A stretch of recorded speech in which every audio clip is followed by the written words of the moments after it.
Kim Chu? Ibinida ang kanilang palabas ni Paolo Avellino, na What's Wrong with Secretary Kim, ng ibang bansa. Pang-international ang isang Kim Chu. Narito ang buong detalye.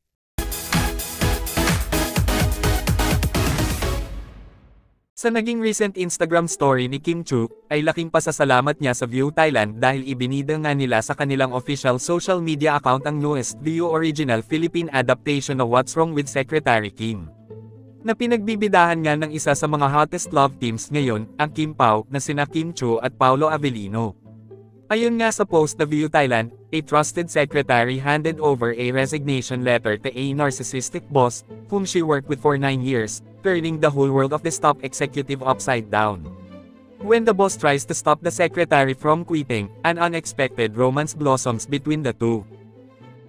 Dahil nga dito, ay hindi napigilan ng mga fans at supporters ni Kim Chu na maging proud para sa kanilang idolo. Kayo, anong masasabi nyo tungkol dito? Masaya din ba kayo sa bagong achievement ni Kim Chu na makilala internationally? At isa ka rin ba sa mga nag-aabang sa kilig moments ni na Kim Chu at Paolo Avellino, o ang Kim Pao, sa What's Wrong with Secretary Kim? At kung ano ang inyong komento at saloobin, just comment down below.